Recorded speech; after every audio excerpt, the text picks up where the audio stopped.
You're in it, you really don't understand. You know, this country is hurting. These people are hurting. I've spent many nights sleepless, wondering how I'm going to feed my kid.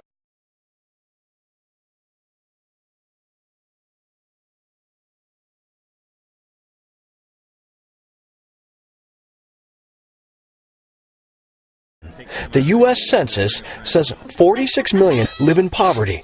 It's the highest in decades. And for a family of 4, poverty is defined as living with an income of $22,000 or less.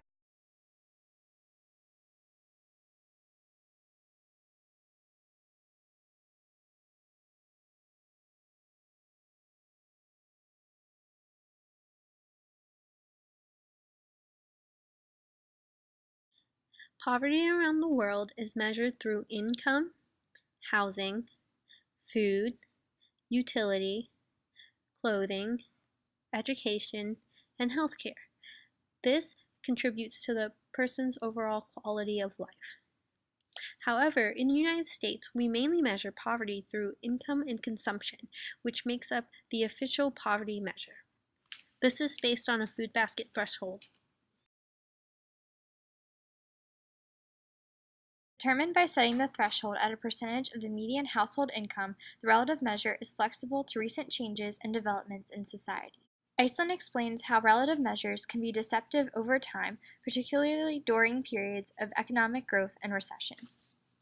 Similar to the supplemental measurement, the quasi-relative measure is able to address the weaknesses of strictly absolute and relative measures, evaluating individual necessities in dollar amounts. The measure cannot detect all changes in consumption.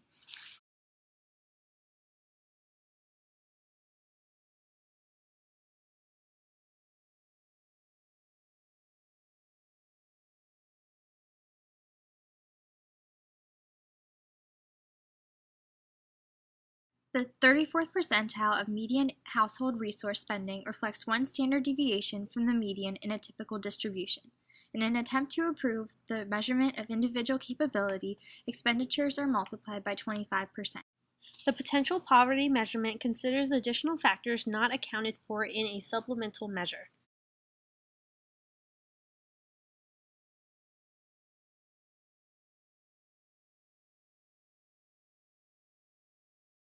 Resources accounted for in our measure include taxes, income credits, out-of-pocket medical costs, work-related expenses, childcare, child support, social securities, individual assets, savings, debts, and credits.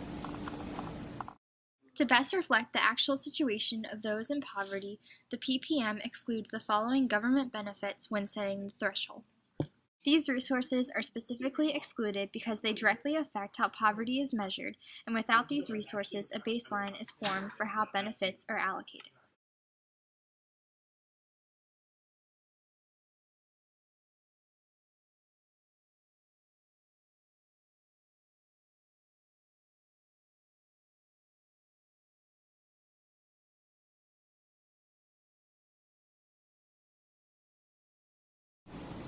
Capability is defined as life, access to health care, and a sense of self-worth.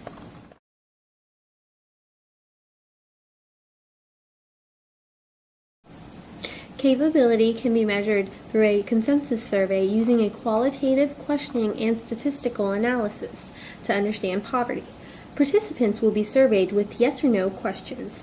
Based on how the participants answer these questions, a consensus on poverty levels can be reached. We've identified 4 categories that pertain specifically to our capability measurement. Capability in terms of the potential poverty measure can be divided into sections of basic needs deemed pertinent for living an adequate life. To better understand an individual's true capabilities, a variety of questions aim to determine overall well-being. Based on how the participants answer additional follow-up questions, a consensus on poverty levels can be reached.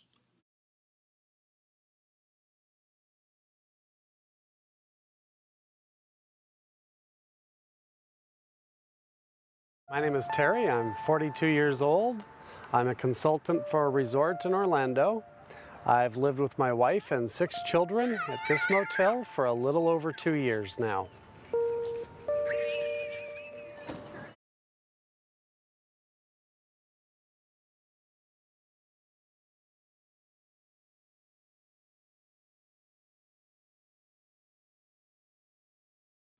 Alongside strained financial resources, Terry's wife lacks certain capabilities, such as a sense of connection to society and the opportunity for enjoyment of life.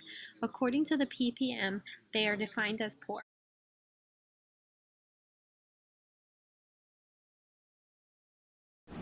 To understand the depth of poverty, our measure divides the poverty population into quartiles to calculate how drastically people fall under the poverty line.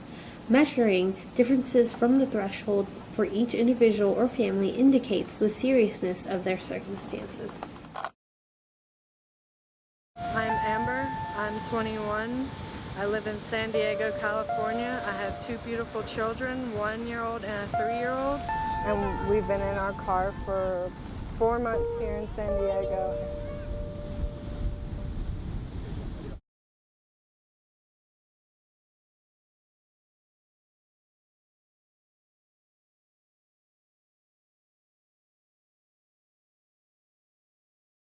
Although her assets place her above the poverty line financially, she lacks certain capabilities for an adequate life, such as a sense of dignity. According to the PPM, she is defined as poor.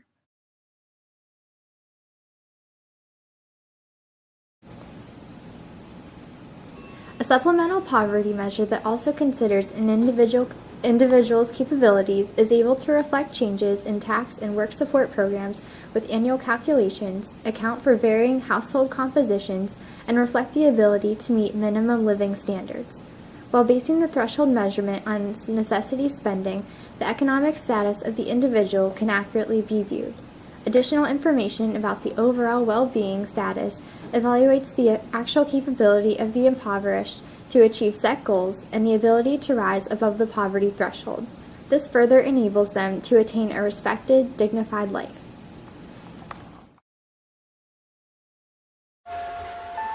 I'm Larry Dodson. I work for Walt Disney World in Orlando, Florida. I'm 52 years old and I live with my wife and 2 children in a motel room in Kissimmee, Florida, and I have 5 children.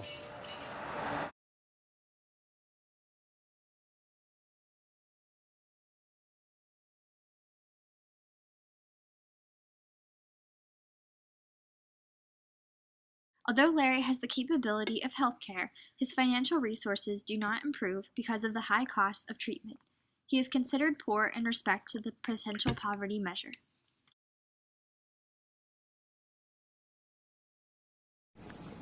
The obvious disadvantage of a primarily supplemental measure is the cost, estimated at $7.5 million for implementation.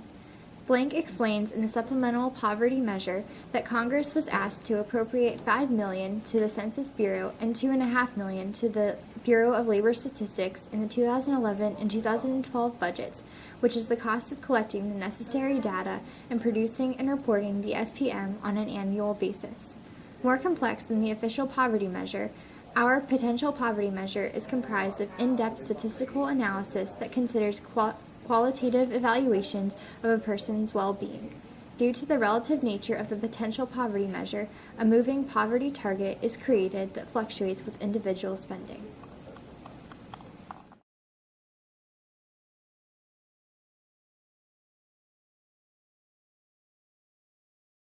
Above all poverty measurements, the proposed PPM considers both aspects of an individual's well-being, resources, and capabilities.